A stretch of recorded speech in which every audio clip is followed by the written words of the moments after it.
სტუდია.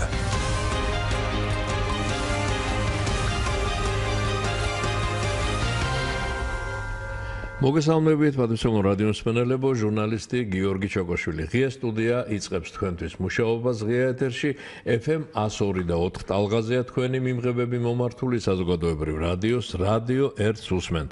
დღეს ღია სტუდიის სტუმარი გახლავთ თელავის მუნიციპალიტეტის გამგებელი ბატონი ალექსანდრე შათირიშვილი. მოგესალმებით ბატონი ალექსანდრე. მოგესალმებით. რასაკვირველია საუბარი გვექნება თელავზე, გვექნება რეგიონში არსებულ საკითხებზე საუბარი და ასე რომ ვინაიდან კახეთს თელავს ვეხებით, ალბათ უფრო მეტი ზარები შეიძლება წამოვიდეს სწორედ ამ რეგიონიდან. მე ტელეფონების ნომრებს შეგახსენებთ. ჩვენი სტუდიის ტელეფონებია 240 91 92 და 240 92 92. ღია ეთერში ვართ, როგორც ყოველთვის მოგცემთ საშუალებას, რომ სტუმარს დაუსვათ პირდაპირ ეთერში შეკითხვა, ასევე თუ გექნებათ სურვილი იმ თემებზე, რაზეც იქნება მსჯელობა, რაზეც იქნება გაცემაში საუბარი, რომ თქვენს გამოთქვათ მოსაზრება გადაცემის ველობისას, ამის საშუალებასაც გაძლევთ ხოლმე ყოველთვის. ბატონ ალექსანდრე, ბუნებრივია საკმაოდ იშვიათად გვსტუმრობენ ჩვენ რეგიონებიდან ხელმძღვანელები და ალბათ ძალიან ბევრ შეკითხვას დაგისვავთ, რა ვითარება, რა მდგომარეობა, ყველაფერი ძალიან გვაინტერესებს და რა თქმა უნდა ჩვენს მსმენელებსაც ალბათ ძალიან დაინტერესებს თქვენი საუბარი, მაგრამ ერთ-ერთი უმთავრესი ამჟამად ვიცით რომ კახეთში რთველია, ისიც ვიცით რომ ერთ-ერთი პირველი თელავში იწყება ხოლმე კახეთის რეგიონში როცა რთველია, თქვენთან ახლა რა ვითარება, რა მდგომარეობა, უკვე დაიკრიფა ყურძენი, ისევ გრძელდება, ჯერ ამ რთველთან დაკავშირებით ინფორმაცია და იბარებენ, არ იბარებენ, სუბსიდირების პროცესი, რამდენად მისაღებია საზოგადოებისთვის, რაღაც პრეტენზიები რო იყო, ჩაიარა, ისევ არის, აი უამრავი კითხვა გვაქვს ერთ სიტყვით. მივესალმებით ჩვენს რადიოს მსმენელებს. დავიწყებ იქიდან, რომ წელს პირველად ამოქმედა კახეთში სეტყვის საწინააღმდეგო სისტემა, რის დახმარებითაც მოხდა ის, რომ ავიცილეთ ძალიან ბევრი სეტყვა, საშიშროება იყო ძალიან ბევრი სეტყვის მოსვლის, მაგრამ მოხდა ისე, რომ სულ რამოდენიმე ჯერ მოვიდა სეტყვა ისიც უმნიშვნელო ადგილებში. აქედან გამომდინარე, ძალიან დიდი რაოდენობის ყურძენი მოვიდა წელს და დიდი რაოდენობის ყურძნის მოსავალს ველოდებით კიდევ. ჯერ არ დასრულებულა. არა, რთველი მიმდინარეობს ამჟამად შუა ეტაპშია რთველი. დამთავრდა საფერავის ყურძნის კრეფა, ვინაიდან ცოტა ადრე იკრიფება SG-ში, ამჟამად მიმდინარეობს დანარჩენი მწვანე და რქაწითელის კრეფა.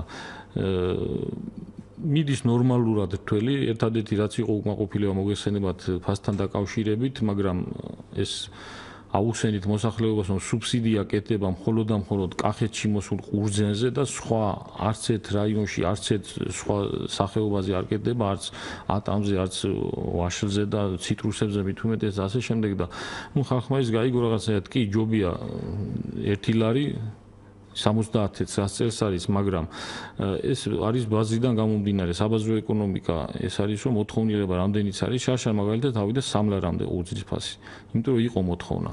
წელს არ აქვს ფასი, იმიტომ რომ რაღაცა რაოდენობა მეტია თან ყურძნის. რაოდენობა მეტია, ობიექტური პირობების გამო კი არის ეს ფასი, რაც არის, რაც დაფიქსირდა და მთავრობამ 35 თეთრიანი სუბსიდია გამოყო იმისთვის, რომ ამ დარგს და ამ მევენახეობას დაუდგეს მხარში რაღაცნაირად, რომ არ მოხდეს ვენახების გაჯაგვა და ამოძირკვა მთლიანად. ნუ ეს გაიგო ხალხმა, იმიტომ ეხა 70 მე სოფელში მაქვს ნაცხოვრები მთელი ცხოვრება და ვიცი რომ 70 თეთრად თუ მოიყვან ნორმალურ მოსავალს, რჩება 1-1 დაახლოებით მოგება. და ისი არ არის ეხა რომ ამობე რომ არაფერი აღარ გვჩება და რა აზრია ყურძნის მოყვანას. კი ჯობია ყველასთვის და გლეხისთვის რომ ძვირი ღირდეს, მაგრამ კიდევ გეუბნებით საბაზრო ეკონომიკა არის ეს, რომ მთავრობა ვერ ჩაერევა ამ ფასის ხელოვნურად აწევა და დაწევაში და ერთადერთი რაც შეეძლო და რის საშუალებად სახელმწიფოს ჰქონდა 35 თეთრიანი სუბსიდია. ეს მე ვფიქრობ, რომ წელს იყო ნორმალური რაც შეეძლო ჩვენმა სახელმწიფომ მევენახეობის გადასარჩენად. კი ბატონო, სხვა მხრივ რა ვითარება, რა მდგომარეობა, რა არის კიდევ სერიოზული აქტუალური თემა თქვენთან დღეს? ტურიზმის განვითარების მხრივ არის დიდი ძვრები, შეინიშნება ტურისტების მატება, აინტერესებთ უფრო მთიანი თათუშეთში იყო ბევრი სტუმრები წელს. ქვევრის ღვინის დეგუსტაცია და საერთოდ ქვევრის თემა გავიდა უკვე ფარგლებს გარეს კარგახანია და ძალიან დიდი ინტერესი აქვთ ჩამოსულ სტუმრებს და ამჟამად აქედან გამომდინარე მიმდინარეობს აი ესეთი შატოების მშენებლობა, სადაც იქნება ტურისტი ჩამოვა იქ ქვევრის ღვინოსაც დააგემონებს, ცხენითაც გაისეინებს, სასტუმროც იქნება მოისვენებს და რესტორანიც იქნება, სადაც ქართულ ტრადიციულ და კახურ კერძებს დააგემონებს. აი ესეთი მშენებლობები მიდის რაიონში ამჟამად 4 პროექტი გვაქვს გაცემული და უახლოეს პერიოდში იქნება ეს 4 ახალი ტურისტებისთვის აი ესეთი ხელმისაწვდომი და სასურველი დასასვენებელი სახლები. გაცემული გვაქვს რომ ამბობთ პროექტი რას ნიშნავს ეს ბატონო სახელმწიფო მონაწილეობს ამაში ეს ხო კერძო ბიზნესია მაგრამ უბრალოდ პროექტს ათანხმებთ ჩვენთან და შევითანხმებთ ჩვენ რაღაც გადასახადს მოსაკრებელს იხდიან შენებლობის ნებართვისთვის ჩვენ ვათანხმებთ იმას საგზაოსთან და ყველა ინფრასტრუქტურასთან რომ არ იყოს ეს უსახური შენობა და მიუღებელი იგივე გამგეობისთვის და შემდეგ იწყებენ მშენებლობას და უკვე 3 მშენებლობა დაწყებულია 2 პროექტი შევათანხმეთ უკვე და დაიწყებენ უახლოეს პერიოდში ალბათ გარდა ამისა, რამდენადაც ჩვენთვის ცნობილია და იციან ჩვენმა რადიო მსმენელებმაც, რომ სახელმწიფო რაღაც სერიოზული თანხები ჩადო სოფლის მეურნეობის განვითარებაში.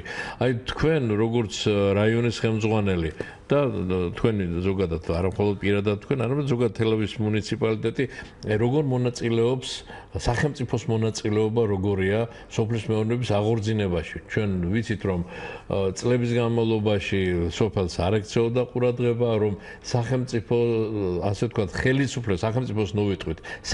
იმ მაშინდელი ხელისუფლების ინტერესებში არ შედიოდა. ყოველ შემთხვევაში დეკლარირებული ჰქონდათ ასე რომ სოფელი არ გვაინტერესებს, ეს ყველასთვის ცნობილია, რაღაც ახალს არ ვიგონებდა ალბათ ბევრი დაგვეთანხმება ამაზე რომ იმ პერიოდის დაახლოებით 10-20 წლის წინ მინისტრებიც ქვეყნის პირველი პირებიც ამბობდნენ რომ სოფელი არ არის ჩვენთვის საინტერესო.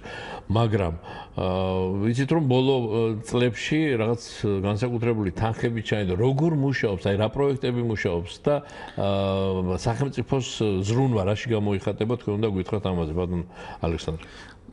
ბარემ წეღანდელ თემას დავასრულებ, მაშინ სახელმწიფო მშენებლობა ეს კერძოები იყო, რაც გითხარით შატოვი, მაგრამ ეხლა სოფელი ყალთოში სახელმწიფო საპატრიარქოს დახმარებით აშენებს ქვევრის სახლს. ეს არის უდიდესი პროექტი, 2 მილიონნახევრიანი პროექტია. დაწყებულია უკვე საბიუჯეტო თანხაა ჩადებული? კი, მუნიციპალური განვითარების ფონდის დაფინანსებით ხდება ეს.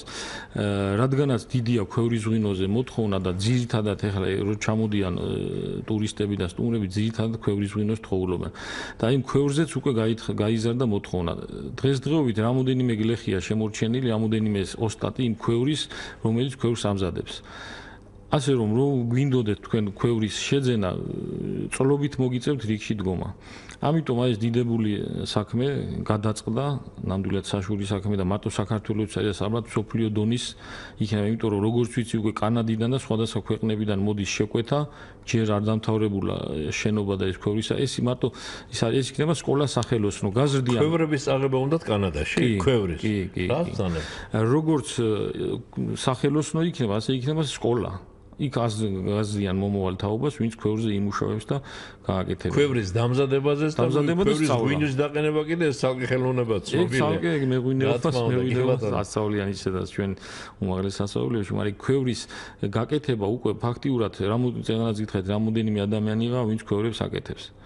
და ეხლა უკვე სამრეწველო დონეზე როავა და თანამედროვე დონეზე უმაღლესი ხარისხის თიხა მოვა იქ დამუშავდება იქ ტემპერატურა იქნება ძალიან ისეთი დანადგარები ძვირადღირებული, რომელიც თანამედროვე თიხის ქვევრებს გამოსცემს და ეს არის ძალიან მისასალმებელი, ძალიან საშუალო საქმე და კიდევ გეუბნებით იქ რამოდენიმე ახალგაზრდა წელიწადში 3-4-იც რო გაიზარდოს ისეთი ვინც ამ ქვევრებს დაამზადებს, უკვე ეს ძალიან ბევრ რაღაცას ნიშნავს. კი ბატონო და ესე იგი უკვე ისინი თავის სოფელში თავის გადავლენ და იქ რა თქმა უნდა ხალხსაც დაასახელეთ აუცილებლად, იმიტომ რომ ქვევრზე არის ძალიან გითხარით ეხლაც თუ რამე ახალი შენდება ღვინის ქარხნები, ყველა არის ქვევრის ღვინოზე გადასული და ქვევრებს ყრიან როგორც იყო ოდითგანვე თუ აღმოჩნდა რომ ის ქვევრი შეიცავს იმდენ სასიკეთო რაღაცას და იმაში ჩასხმული ღვინო ისეთი განსხვავებულია თვისებებს იძენს კი რკინის ჭურჭელში ჩასხმულისაგან რომ აი განსხვავება ძალიან დიდი რო წარმოიდგინეთ იმხელა ძალიან კარგი ესე იგი უბრუნდებით ფესვებს ხო აი რაც ვკითხეთ დანარჩენი ახლა სახელმწიფო პროექტები ხორცელდება ნუ ამას გავანებოთავიო სუბსიდირება ხდება ეს სუბსიდირება მე თუ მკითხავთ ნუ წერს შაშან იყო წერს იყო ბოლოს და ბოლოს ბოლომდე არ შეიძლება რომ გაგრძელდეს სუბსიდირება უნდა ყურძენი იქნება თუ სხვა პროდუქტი თავისთავად უნდა როგორღაც შეინახოს იმიტომ რომ აცნობიერებენ ამას მევენახეები აცნობიერებენ დღეს იქნება ხვალ იქნება იმდენად არ უნდათ ამის გაგება რომ ძნელია როცა ოჯახს აქვს ვალი ბანკის აქ იმ ბანკის ვალმა აიწია დოლარის კურსის ცვლილებასთან დაკავშირებით იმედი ქონდა რომ ყურძენს 10 ტონას ჩაავლებდა იქ უნდა 10000 ლარის ამ დროს გამოდის არ არის იმდენი და ეს გაღიზიანება არის მაგრამ რეალურად თუ დაждები და ელაპარაკები ხვდებიან რომ ეს ესეა იმიტომ რომ ბაზარი განსაზღვრავს ფასს და არ შეიძლება მუდმივად სახელმწიფომ ბიუჯეტის ხარჯზე რაღაც აფინანსოს ну რამოდენიმე თუნდაც 1000 ადამიანი. ეხლა მე ვიცი რომ თქვენ საწყენად არ მიიღებთ ბატონ ალექსანდრე თელავიდან ამ მუნიციპალიტეტის გამგებელი ბრძანდებით ხელმძღვანელი, მაგრამ როგორც იმ ხრის წარმომადგენელი არ მიიღებთ საწყენად, მაგრამ აი როდესაც იყო ასეთი გამოსვლები კახეთში, ჩვენ არაერთი ზარი მივიღეთ გადაცემის სოლობისას საქართველოს სხვა რეგიონებიდან და ამბობდნენ ადამიანები პირდაპირ ეთერში გვირეკავდნენ რომ აი მე სიმინდის მოსავლის სულ გამიფურდა რა ვქნა ვინ ამინაზღაურებს ვინმეო და ანაზღაურება და როცა სტიქია მაშინ სახელმწიფო მაქსიმალურად ყველას ეხმარება და ეხლა ის ფასის მომატება ფასის გაზრდა როგორც თქვენ ბრძანეთ ამაში ვერ ჩაერევა სახელმწიფო სხვა დროა ეს სტანდარტები სოციალურ ქსელშიც მე მქონდა რამოდენიმე შეხება ესეთ წინადადებები იყო იქიდან, ну, სხვადასხვა კუთხეებიდან, რომ თუ იქ მაშინ ჩვენად მეც აგი რაღაცა მინდა და რაღაცა და მაშინ მე ცოი, იმიტომ ეს არის ხალხის ფული, ბიუჯეტი და მიმართავ ერთი კუთხისკენ და ერთი მიმართულებით, ერთი წელი, ორი წელი, უკვე ძალიან ცუდი რეზონანსი მოაქვს ამას, იმიტომ რომ იგივე არ არის და უშუალოდ ციტრუსი საქართველოსთვის ძალიან ტრადიციულია და იმიშვი იმ ხალხისთვის, ვინც იმ ტერიტორიაზე ცხოვრობს და იმ კუთხეში ცხოვრობს და სხვა შორის რამდენადაც ჩვენ ვიცით, აქაც წლების განმავლობაში ხდება შეიძლება მცირედი, მაგრამ სუბსიდირება ხდება აქ. იყო მცირე, იყო როგორც მახსოვს შაშან მცირე. კი, ციტრუსებზე ეხმარება სახელმწიფო. კი, მაგრამ არსებობს რაღაც კიდევ სხვა კადე მარტო ხო არის რაღაც ვიღაცა მოიყვანა და 100 ტონა კიტრი და ხო უნდა ჩაიბო მოვიტანა და დავყრი კანცელარიასთან ეს მიდგომა არ არის სწორი მიდგომა. კი ბატონო, ეს თემა ფაქტობრივად მოდი ვთქვათ, რომ დავხურეთ, გავიარეთ სუბსიდირების საკითხი. ოღონდ თქვენ უკვე ინფორმაციას გვაწვდით იმის თაობაზე, სხვა რა პროექტები მუშაობს და სახელმწიფოს ჩართულობა. მუნიციპალიტეტი არსებობს, გამგეობა არსებობს, ხელმძღვანელი ხართ თქვენ. თქვენ ძირითადად რითი ხართ დაკავებული და რაში როგორ ეხმარებით მოსახლეობას? მუნიციპალიტეტის ძირითადი დანიშნულება არის ინფრასტრუქტურული პროექტების გაკეთება სოფლად. მოგეხსენება თელავის მერია ცალკე გამოვიდა და ქალაქი თელავი ცალკე ეს პირველად მოხდა 2014 წლის არჩევნების შემდეგ და ჩემს დაქვემდებარებაში შემოდის 22 ადმინისტრაციული ერთეული, ანუ 22 სოფელი თელავის რაიონში. 6.5 მილიონი ქონდა ბიუჯეტი ჩვენ ამას ემატებოდა რეგიონული პროექტი 2.800.000 და სოფლის მხარდაჭერის პროგრამა 900.000 ლარი, ну, სადღაც 10 მილიონი ჯამში. აი ეს ფული მთლიანად მიმართულია იმისთვის, რომ სოფლად იყოს ინფრასტრუქტურა მოწყობილი, ანუ ჩვენ რასაც შევპირით, ჩემი მოსახლეობასთან წინასაარჩევნო შეხვედრის და საერთოდ ხელისუფლების იყო, რომ ყველა სოფლამდე ყოფილიყო მისასვლელი გზა მოასფალტებული. ამას თითქმის მივახციეთ ერთადერთი სოფელი გვჭება სოფელი ლაფანყური სადაც 8 კილომეტრიანი გზა არის მისასვლელი და იყო ეს თლიანად წყობილიდან გამოსული 4 კილომეტრი დაეგო გასულ წელს და დანარჩენ 4 კილომეტრზე ვმუშაობთ რომ მოვიძიოთ რაღაც სახსრები მუნიციპალური განვითარების ფონდიდან რომ აი ეს ერთადერთი სოფელი გვჭება სადაც ხდება მოხრეშილი გზამის დანარჩენ სოფლამდე ყველგან არის მისასვლელი გზა მოასფალტებული და ამ თქვენი გამგებლობის პერიოდში მოხდა ეს?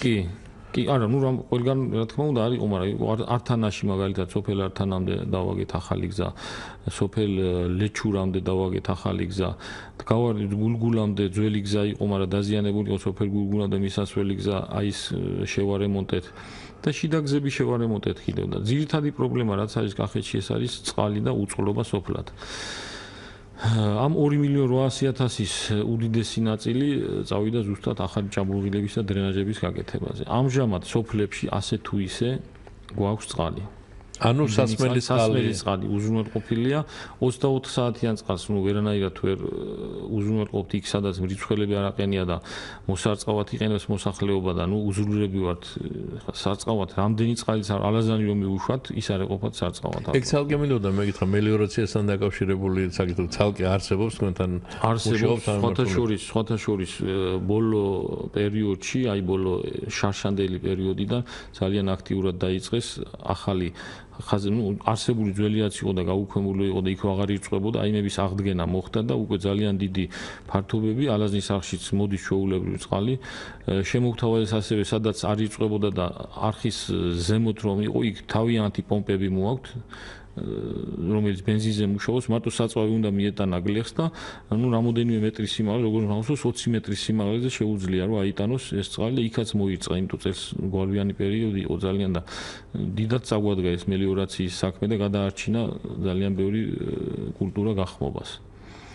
ხო ის ასმერწყალს რაც შეეხებოდა ეხლა დაგვრჩა ერთადერთი სოფელი იყალთუა ჩემი სოფელია სხვათა შორის სადაც ძალიან გაჭირდა ამ ბოლოს დრენაჟი გქონდა სადრენაჟე წყალს ვიღებდით და აი ამ გლობალური დათბობის პერიოდში ტყეები რო გაიჩეხა ბოლო პერიოდში და გვალვა რო იყო დიდი ის დრენაჟი საერთოდ დაშრა.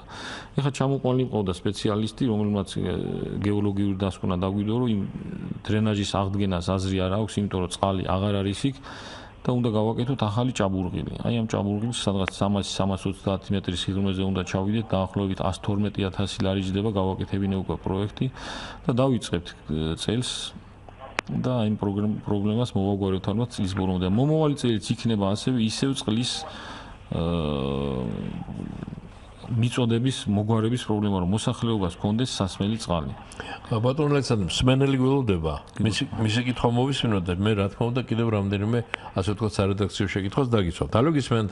გამარჯობა ბატონო გოგი, მოგესალმებით. გამარჯობა. მე გუსტომრება და მივესალმები განსაკუთრებით თელაველებს და იმით რომ აი თელათან ძალზე ბევრი მაგაფშე თელავში დაამთავრე ინსტიტუტი და აი მიხაურ ცხოვრებას კარგად ვისმენთ და ძალზე კარგად უზრუნველყოფილი იყო ეს 68-70-იანი წლები იყო თელავში კარგად იცოდა და ტრანსპორტიც და ოღონდ იყო რომ ხანდახან ზამთარში დიდი თოვლიანობა იცოდა და ძალზე ბევრი მეგობარი სწავს თელავში და აი როდესაც უსმენ ბატიც რომ აი თითქმის ყველა ესე ჩინანძლის მეურნეობაში იმდენი ხორცენი გვიხარხია სულ ინსტიტუტის ხარჯზე გადადიოდა ყურბის კრეფა და სტუდენტების და ძალზე ბევრი მოგონება მრჩება ამასთან დაკავშირებით აი რამე დავკითხვა პარტიზანებს რომ 70 თეთრი ეთეყურნის ფასი მისაღებიაო და როდესაც უსმენ რადიო თავისუფლებას იქ ძალზე ჩივიან გლეხები და თითქმის კიტრის ფასი გახტაო ყურძენიო და მადრიდიდან უფრო მეტი ხირსო ვიდრე კილოგრამი ყურძენი მაშინ როდესაც მასში ძალზე ბევრი შრომა ჩადებს თქვენ სტუმრებს ჩემზე უკეთ მოიხსენება და აი რატო არ შეიძლება თქვა ყურძნის ფასმა შესაბამბომოში მოვიდეს ღვინოსთან თუ ღვინის ფასი იმდენად მეტი არის ვიდრე პროდუქცია მასში დახარჯული პროდუქცია თქვენ როგორ ფიქრობთ ბატონო როგორ უნდა მოვიდეს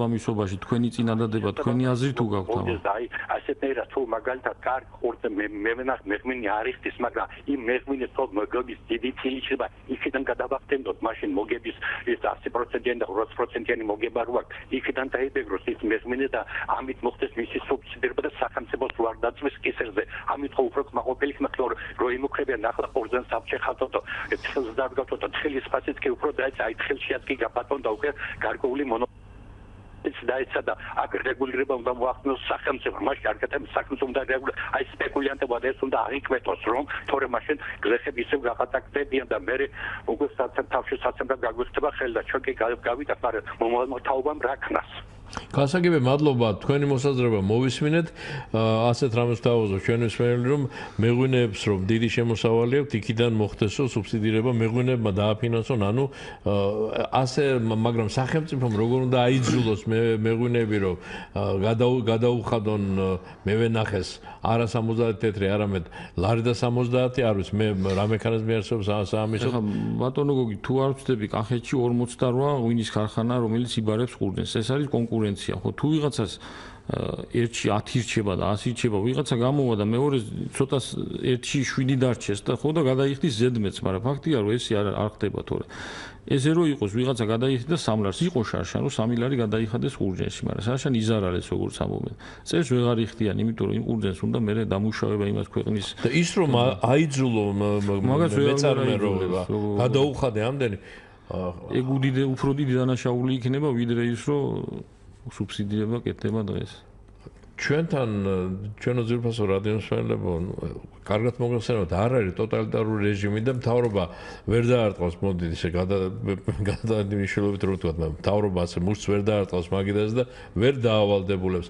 იყო პერიოდი საქართველოში, მოგეხსენებათ, რომ ბიზნესი იყო ტერორში, რასაც ავალებდნენ, აკეთებინებდნენ, მაგრამ ეს დრო წავიდა და უფრო შორს უნდა წავიდეს და კერძო საკუთრება უნდა იყოს ხელშეუხებელი. თქვენი, ჩემი, თითოეული ჩვენთაგანის საკუთრება, რაც კი გაგვაჩნია, ისევე იმ მეწარმეს, რაც აქვს, ამას არავინ არ უნდა ჩაერიოს. როგორც იმუშავებს, როგორც ამუშავებს, ისე უნდა იმუშაოს. ეს შექმნის ქვეყნის დოვლათს და ეს გააძლიერებს სახელმწიფოს, თუ კი არ ჩაერევა ხელისუფლება კერძო საკუთრებაში, მარტივად რო ვთქვა, თუ არ შეეხება ამას, ბაზარი მართლაც დაარეგულირებს ყველაფერს და როგორც იყო რამდენიმე წუთის საუბარი ბატონი ალექსანდრეს ბრძანებდა ამის თაობაზე, რომ გაგებით ეკიდებიან, უკვე მიხვდა ხალხი, რომ ეს ასია, რომ ამას ბაზარი არეგულირებს და არა ვიღაცის მაგიდაზე დარწმუნებული მუშტი, აღარ არის ეგ და არ ექნება. ხო, თანაც აი მე მინდა გითხრათ, რაღაც აუნჯი სოფლად ცხოვრობდა შეხება მაქვს ვენახთან და მაქვს ვენახი. კარგად რომ მოუარო ვენახს და ნორმალური ყურძენი იყოს, ხო, სადღაც საშუალოდ 20 ტონა მოდის 1 ჰექტარზე. 20 ტონა 70-ზე რო გადავიანგარიშოთ, არის 14000 ლარი.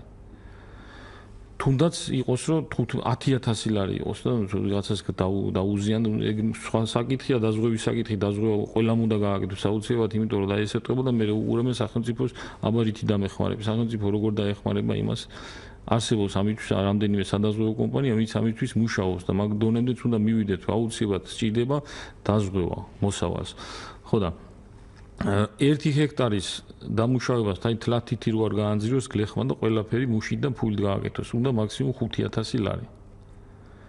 ვისაც უნდა დამიჯდეს ნებისმიერი გლეხი იქნება თუ ფერმერი იქნება თუ ეკონომისტი იქნება, დავჯეთ და გავიაროთ დაწყებული გასვლიდან, მოხვნიდან საგაზაფხულო საშემოდგომო მოხვნიდან ბოლოს მუშამდე დაკრებამდე და თავის მანქანით ქარხნის მიტანამდე.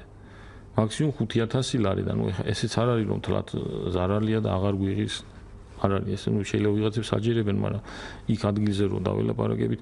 მეორე საკითხია თუ გაუფუჭდა და თუ გაუფუჭდა იმ გაფუჭებულს არც ისე მიიღებს ქარხანა და არც ისე სხვა საკითხია თუ დაისეთყვა და 10 ტონის 10000 20 ტონის მაგივრე მიიღო 5 ტონა ის ისედაც ზარალია, უკვე დაზარალდა იმ ზარალში უნდა აიღოს სადაზღვევო თანხა და სხვათა შორის წელს საკმაოდ ბევრ ხალხს ჰქონდა დაზღვეული და სადაც დაისეთყვა ის ტერიტორია მიიღეს სადაზღვევო თანხა. უკმაყოფილება იყო იმაზე იგვიანებდა ეს თანხა, მაგრამ სადაზღვევო კომპანია ელოდებოდა თუ რა ფასი დაფიქსირებოდა ყურძნის, რომ იმის მიხედვით უნდა გამოეყვანა ის ზარალი და იმის მიხედვით მიეცა და ეხლა უკვე მიდის იმ თანხების გაცემა. სხვათა შორის უნდა ითქვას ბატონო ალექსანდრე, რომ თანდათან ჩვენ საზოგადოებაში სოფლად განსაკუთრებით უფრო და უფრო გაიგო ხალხმა სანამედროვე მოთხოვნების ფასი დაზღვევა რას ნიშნავს. სხვათა შორის ისიც სათმელია, რომ დაზღვევაშიც მონაწილეობს სახელმწიფო. ძალიან დიდია რისკი სადაზღვევო კომპანიების, რომლებიც სოფლის მეურნეობის სხვადასხვა მიმართულებებზე დებენ თანხას და აზღვევენ, ხო? ეს მაღალი რისკების სფეროთ ითვლება დაზღვევაში, ეს საყოველთაო ცნობილია. ამიტომ აქაც სახელმწიფომ თქვა თავის სიტყვა, ეხლა მართალია არ ხმაურობენ ამაზე და აი ამდენს რომ დაინტერესებულად გლეხი საკმაოდ დიდი პროცენტი ოღონდ დაეზვია და სახელმწიფომ ჩადო იმ გლეხის მაგიერამ სადაზღვევოში. ოღონდ რაღაცაირად წამოსული იყო გლეხი, მინიმალური თანხები იყო, სადღაც 20 თუ 30 ლარი ჰექტრის დაზღვევა. გააჩნია რამდენი პროცენტით და რა ზიაზო. ამ დროს იქაც სუბსიდირება ხდებოდა და სახელმწიფო დებდა დანარჩენ თანხას. ეს იმიტომ რომ მიაჩვიოს სახელმწიფომ რა აუცილებელია ავტომანქანაა თუ სახლია თუ მოსავალია თუ რაცა უნდა დააზღვე, იმიტომ არსებობს სადაზღვევო კომპანიები, იმიტომ რომ რისკები არის, რა კი რისკებია, ესე იგი შეიძლება რომ ერთ წელიწადს აღმოჩნდეს ისე რომ დარჩეს ძლიერი გლეხი და რომ არ დარჩეს ცარიელი და რაღაცა რაც დახარჯა ის მაინც ამოიღოს და მომავალი წლისთვის საბრუნავი ფული ქონდეს, აუცილებელია რომ დაზღვევა გააკეთოს. კარგით, კი ბატონო, მე შევახსენებ ჩვენს რადიო მსმენელებს თელავის მუნიციპალიტეტის გამგებელი ბატონი ალექსანდრე შათირიშვილის სტუმრობს ღია სტუდიას. ჩვენი ტელეფონებია 240 91 92 და 240 92 92. ამავე დროს კიდევ ერთი შეხსენება მინდა აუცილებლად რომ ჩვენი გადაცემა ღია ეთერშია და იწერება, მაგრამ ამავე დროს იწერება და ნებისმიერ დროს შეგიძლიათ მისი განმეორებით მოსმენა, თუ კი ამის სრული გექნებათ, ჩვენო ძირფასო რადიო მსმენელები უნდა შეხვიდეთ ჩვენს ვებგვერდზე, რომლის მისამართია Radio 1.G, Radio 1-G და დღევანდელი გადაცემის მოსმენა შეგიძლიათ განმეორებით, ასევე ნებისმიერი სხვა ღია სტუდიის გამოშვების მოსმენას შეძლებთ და თქვენთვის გადმოწერას, გადმოტვირთვას, თუ კი ამის სრული გექნებათ.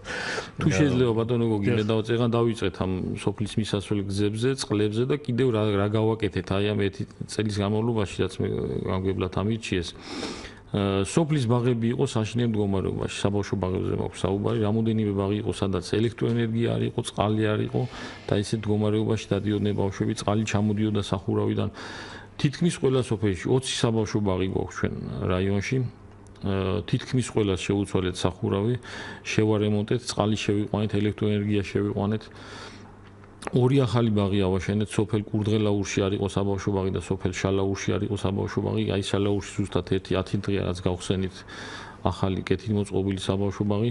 მომავალ წელს ვაპირებთ ნაფარეულში არ არის საბავშვო ბაღი და ნაფარეულის ბაღი უნდა გავაკეთოთ. ვაპირებთ ფშაველში გვაქვს კერძო სახლშია გახსნილი, სახლი იყიდა თავის დროზე სახელმწიფო ფონდი, იმ სახლშია გახსნილი და მიუღებელია და მოუწესრიგებელია ის ბავშვებისთვის.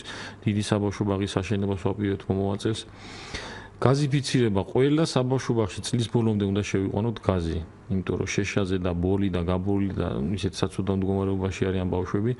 წელს ალბათ შევიყვანთ ყველგან გაზს და წელს ცენტრალური გათბობას დაყენებას ვერ მოვახერხებთ, უბრალოდ სამზარეულოში იქნება გაზი.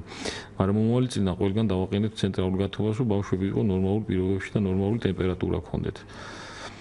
ესეც თქვენი ფუნქცია და ამოცანა. კიდევ რაც გავაკეთეთ ამ პერიოდში 400 LED განათების სანათი ვიყიდეთ, რომელიც არის ეკონომიური 70 ვატიანია, განსხვავებით იმ 400 და 250 ვატიანებისაგან და ცენტრალურ გზაზე გურჯაანი ახმეტის მაგისტრალზე აკურიდან სოფელი ყალთომდე ტრასაზე მთლიანად შევცვალეთ, რო გაივლით ახლა თუ გაივლით შეხედავთ, რომ როგორც დღეა ესია განათებული ღამე და ძალიან სასიამოვნო სანახავია.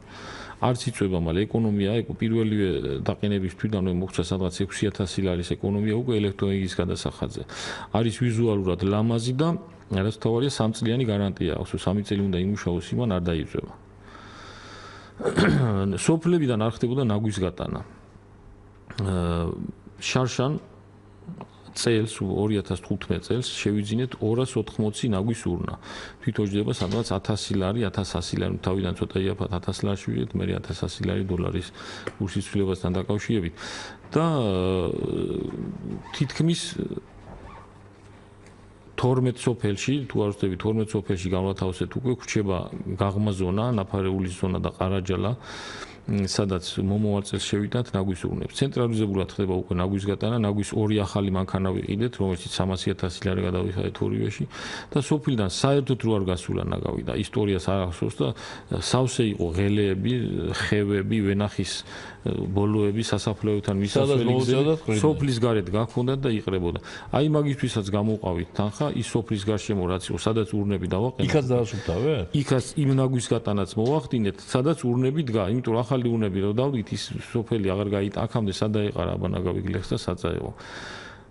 და იმ სოფლებში გაღმას ზონაზე და სოფელ ყარაჯალაში როცა მოხდება ურნების დაყენება, იქაც იმ დაგროვილი წლობით, ათეული წლობის წინ დაგროვილი ნაგა საკმაოდ მძიმე და ისეთი ჩვენ არ გვეგონა თუ მაგ თანხის იქნებოდა, მაგრამ 150.000 ლარსაც და აი მაგ ნაგვის გატანა.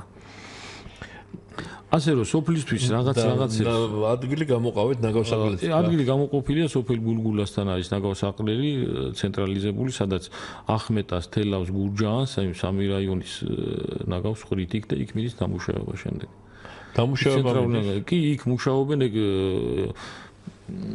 ინფრასტრუქტურის სამინისტროს ერთ-ერთი შეპესია, რომელიც ემსახურება მაგას და ოფიციალურად იქ არის ნაგავსაყრელი, ისე რომ დაიყაროს და იქ მერე იყოს ისი არ არის, მუშაობს ტექნიკა, რომელიც ამუშავებს ამ ნაგავს და იქ პატრონობს მაგას. გასაგები ძალიან კარგი. მამის ორგანიზებაც რომ გაიგეთებიათ, კიდევ რას გვეტყვით, ესე იგი ძირითადი კიდევ რა გასაგები რომ ინფრასტრუქტურული ფუნქცია აქვს ძირითადად მუნიციპალიტეტის გამგეობას. ნუ სოციალური კუთხით ვეხმარებით ჩვენ იმ ხალხს კი სახელმწიფოს აქვს სოციალური დაუცველებისთვის დახმარებები, მაგრამ ჩვენ კიდევ დამატებით, ვისაც არ აქვს საშუალება დაუშვათ იყიდოს შეშა. აი შეშის ფულს ვაძლევთ, ვისაც დაზღვევა უფინანსებს რაღაც პროცენტს და აქვს დარჩენილი რაღაც თანხა, რის გადაღების საშუალებაც არ აქვს, აი ამ თანხას რაღაც პროცენტს უფინანსებთ ჩვენ. და როგორ საზღვრავთ ამას? ამას განსაზღვრავთ იმით, რომ როცა შემოიტანს განცხადებას ჩვენთან ესა თუ ის ადამიანი რა საფრთხება განხილვა განცხადების? სოფლიდან კომისია გვაქვს შექმნილი, მაგრამ ამას მოხდება იმ სოფლის წარმომადგენლის ფორმა, რომელსაც ავსებს თუ ამა თუ იმ პიროვნებას რამდენი ვენახი აქვს, რამდენი ცხვარი ყავს, რამდენი ძროხა ყავს, ავტომობილი თუ ყავს, რა შემოსავალი აქვს. და ის კომისიაზე რო გადის და ვისაც არ აქვს ნამდვილად არანაირი შემოსავალი, ან ძალიან მწირი შემოსავალი აქვს, იმისთვის გამოვყოფთ თანხებს და აი მკურნალობის იქნება თუ მედიკამენტების თანხები იქნება, თუ შეშის იქნება, თუ ერთჯერადი გვაქვს ასევე ერთჯერადი დახმარება, როცა არაფერიც უბრალოდ მოდის და გვეუბნება, ძალიან ვიჭის და ნუ რაღაცა პურის ფული არ ამოქვს. აი ამისთვისაც გვაქვს რაღაც თანხები, უბრალოდ იმ კომისიაზე გავლით. ისე კომისია მუშაობს ამას. კი, კომისია იღებს გადაწყვეტილებას. კარგი, თუ შეიძლება სხვა უფრო ასე ვთქვათ, სახალისო თემებსაც შევეხოთ, ცნობილია რომ თელავის რაიონში არის უამრავი ისტორიული, კულტურული ძეგლები, რელიგიური დღესასწაულების ტარდება, იყალთოობა, ლავერდობა, შოთაობა, შესანიშნავი დღესასწაული დაწესდა თავის დროზე და რაღაც ერთი პერიოდი არ ტარდებოდა, ხო? კი, შოთაშორის შოთაობა იყო პირველი დღესასწაული, რომელიც აი ესეთ სახალხო დღესასწაულის რანგში დაწესდა 1963 წელს.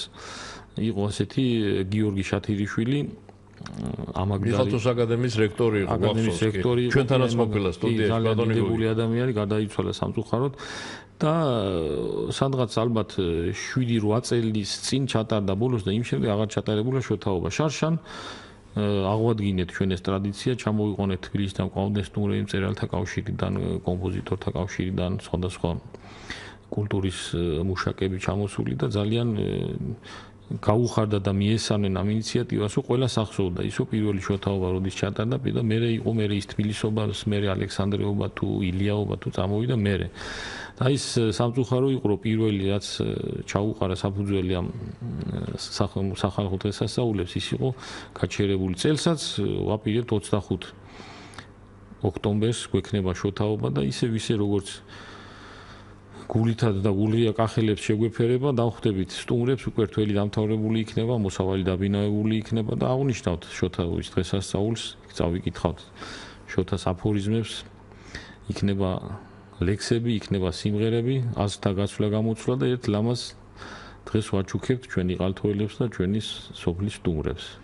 ასე ვაპირებთ ალექსანდრე ჭავჭავაძის იქაც დიდი ხნის განმავლობაში არ ჩატარებულა ალექსანდრეობა, ალექსანდრე ჭავჭავაძის სახლ-მუზეუმში მინდა რომ ჩავატაროთ. ალბათ ნოემბრის პირველ რიცხვებში იქნება. შოთაშორის ყველა სოფელში ხა 300 არაგველის დღე იყო თუ გახსოვთ 24 სექტემბერს, ხსენების დღე იყო ბრძანის ხო გმირების. 300 არაგველობა ჩავატარეთ თეთრწყლებში, იმიტომ რომ მოგესალმება თეთრწყლებში ხევსურები ცხოვრობენ და არაგველები, ხევსურები, ფშავლები, მთიბულები ეგ ხალხი იყვნენ, მაგათი წინაპრები იყვნენ. და ძალიან ისეთი ლამაზი დღესასწაული. პირველად ჩატარეთ თუ ტარდებოდა ხოლმე ეგეც? შარშან ჩატარდა პირველად და წელს მეორედ. შოთაშორის უნდა ითქვას, რომ დიდი დღესასწაულია. კი, დღეს დიდი ბიზინა ჩოლოყაშვილის ხსენების დღეა, ბიზინაობა მინდა მიულოცო ყველა ახმეტელს დღევანდელი დღეს მეც შეუერთები ნამდვილად ახმეტელებს თუ მოასწრებ აქედან წასვლას ალბათ. იმედია მოასწროთ. ზეიმში და იმ დღესასწაულში მივიღებ მონაწილეობას. და თვითონ აი ამ ძეგლების მოვლა პატრონობას ალბათ არის ხო თქვენი ფუნქცია? ჩვენი ფუნქცია არის კულტურის სამინისტრო პატრონობს მაგათ კულტურული მემკვიდრეობის ძეგლები რაც არის.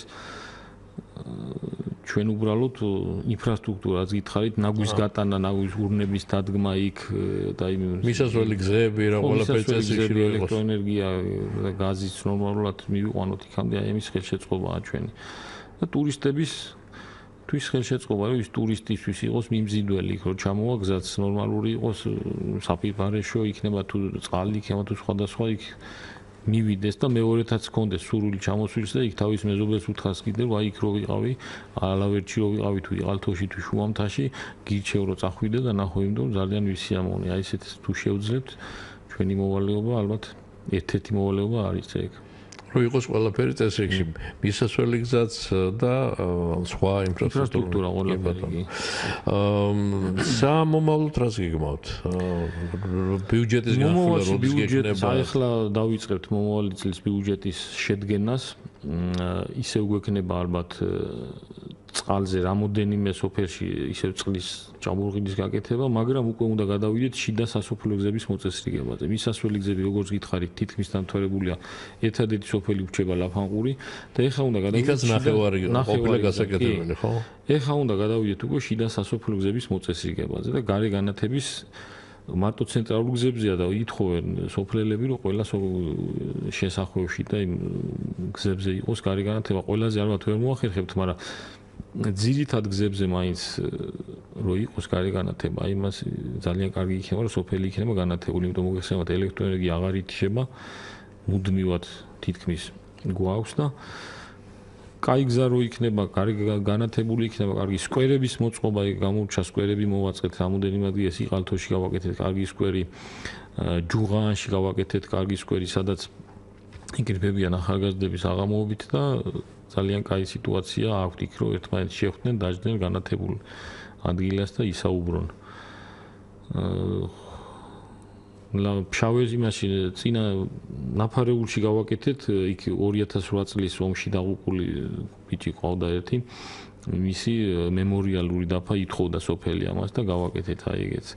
ასე რომ სოფლისთვის რაც გვაქვს და რის საშუალებაც გვაქვს, ყველაფერს ვახმართ იმას, რომ რაც ხალხის მოთხოვნაა. ჩვენ საერთოდ ვატარებთ ყრილობებს სოფლის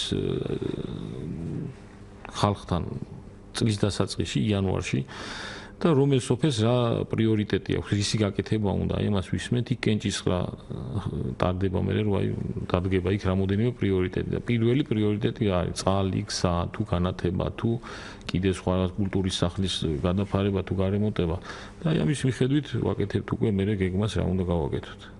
გველოდება მსვენელი, მოვსმენთ მისი კითხვაც, ალო გისმენთ? გამარჯობათ. გაგიმარჯობთ.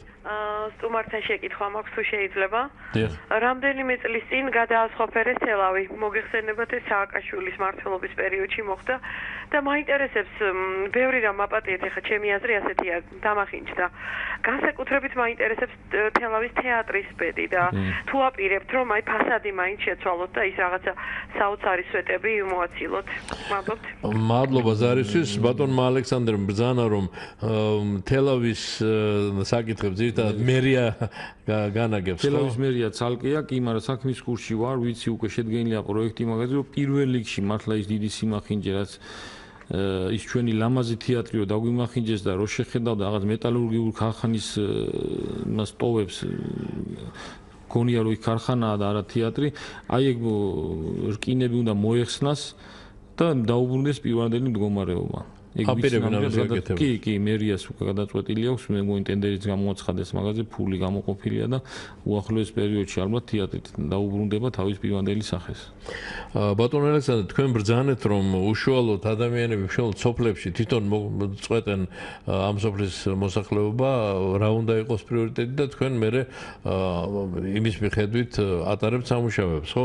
ეს რასაკვირველია ძალიან კარგი რომ ხალხს ეკითხებით. ოღონდ ერთი რამ მინდა კიდე გკითხოთ. თვითმმართველობა იმ შემთხვევაში არის სრულყოფილი, როცა ცენტრაზე არ არის დამოკიდებული, მაგრამ ახლა ვიცით რომ ცენტრიდან დაფინანსება მოდის. თვითმმართველობა საკუთარი ძალებით თუ ახერხებს ბიუჯეტში რაღაც წილი შეტანას შევწებას და როგორია ეს წილობრივი ეს დაახლოებით 1.5 მილიონი არის ჩვენი შემოსავალი, სადღაც 5 მილიონს ფინანსებს ცენტრალური მთავრობა, მაგრამ 2016 წლიდან როგორც ითქვა საშემოსავლოს რაღაც ნაწილი იქნება ჩვენთან დარჩება, მთლიანი არა, ჯერ მაგრამ 2017 წლიდან უკვე დაგეგმილია რომ მთლიანად საშემოსავლო და ქონების გადასახადი და დარჩეს რაიონში, იმიტომ რომ უზრუნველყოს თავისი ხარჯები.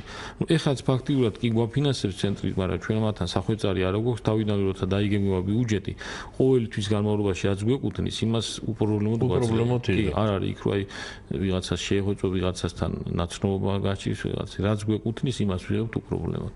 ანუ რეალური თვითმმართველობის განხორციელებამდე მივედით. ჩვენ თანხა რაც გვაქვს და რაც პროექტები გვაქვს სოფელთან მიმართებაში, რაც გვინდოდა რომ გავაკეთოთ და რაშიც ვეტევით, აუცილებლად იმას ვაკეთებ. და იმის დაზუსტებაც მინდოდა თუ შეიძლება ბატონო ალექსანდრე რომ ცენტრალური ხელისუფლება რო გეგმავს იგივე სოფლის მეურნეობის აღორძინებისათვის და სოფლად რაღაც საწარმოების გასაცდელად თანხები აქვს გამოყოფილი და აი ამაში თქვენი მონაწილეობა როგორია? დაუშვათ აწარმოე საქართველოში ვიცი რომ არის პრემიერ-მინისტრის ასეთი ინიციატივა. თქვენთან კეთდება ამ პროექტის მიხედვით რამე? თქვენი მონაწილეობა ჩვენი მონაწილეობა მინიმალური, იმიტომ ცენტრალური ხელისუფლება, მაგრამ ჩვენ შეგვიძლია საკუთარი ბერკეტებით აკეთებენ?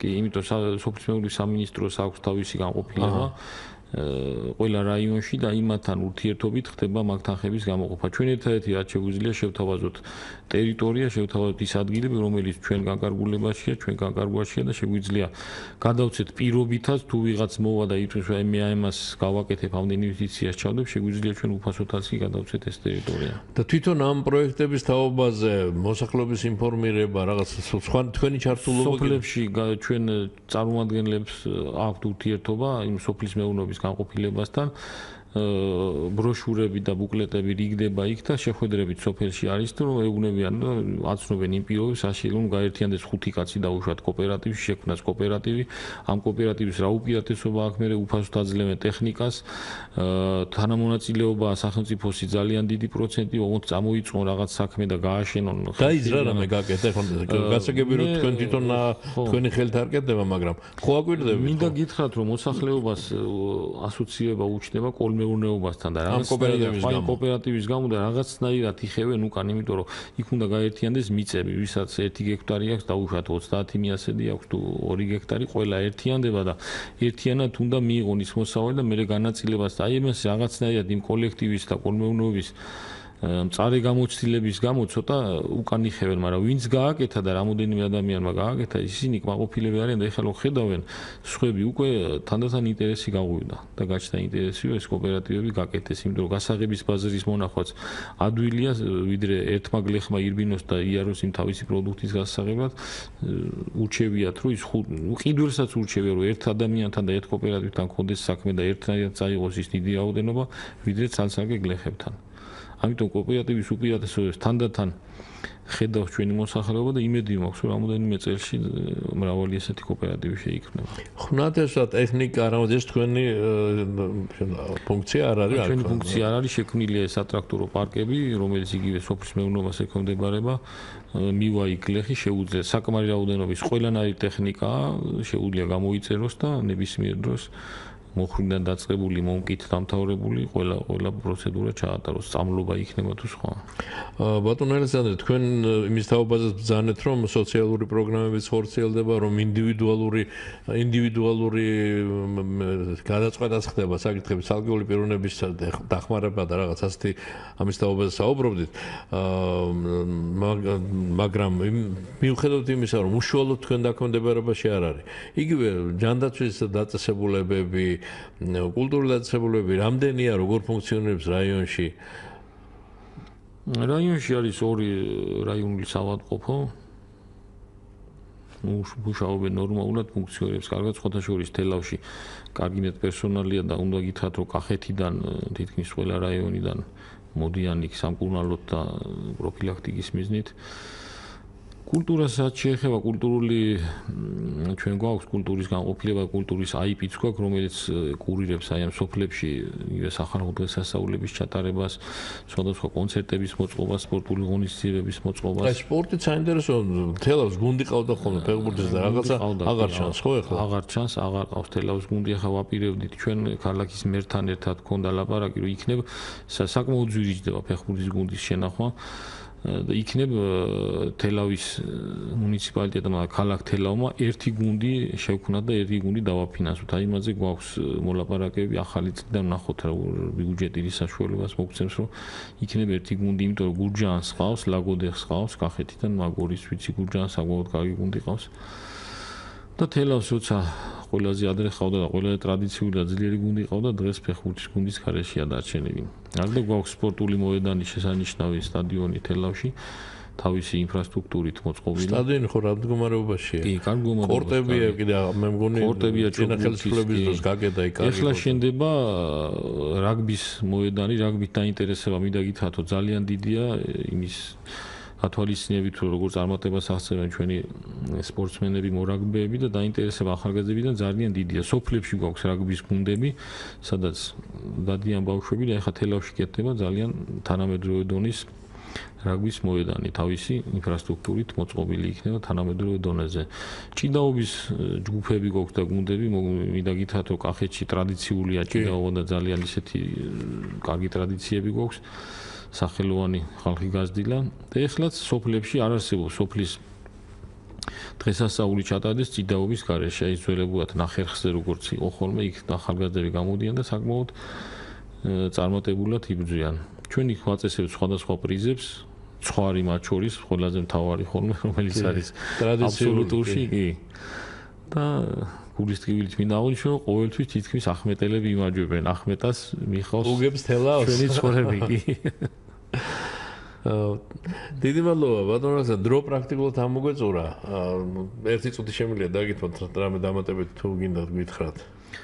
მე მინდა მიმართო მოსახლეობას და უთხრა რომ თანდათან ყველაფერი მიდის წინ და ყველაფერი იქნება კარგად, იმიტომ რომ დღევანდელ ხელისუფლებას და ჩვენ პირადად მე გვაქვს ერთადერთი რამ დასახული მიზნად 2017 წლამდე სანამ მე ამომეწურება ჩემი ვადა და რაც შეგვიდი ჩემ მოსახლეობას აი იმას გავუკეთებ ნამდვილად. ყველა სოფელში იქნება გზა, ყველა სოფელში იქნება წყალი, ყველა ბაღში იქნება განათება, ბაღებზე დამავიწყდა მე თქო 1.200.000 ლარი იხარჯება საბავშვო ბაღებისთვის.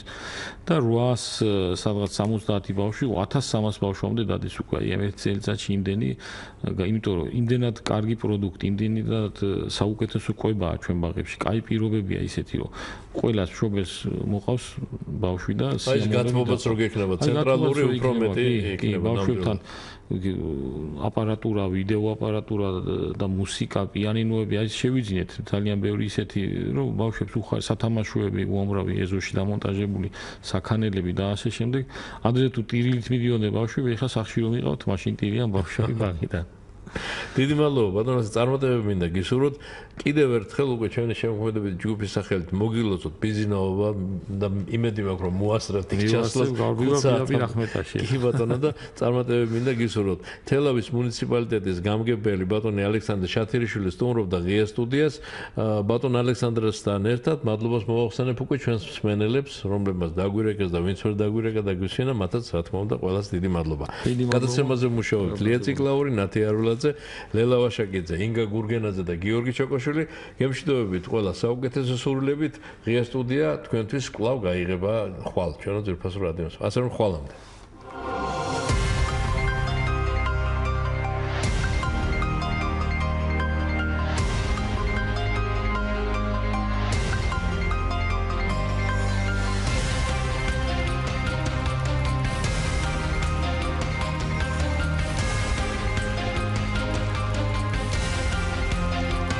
Студия.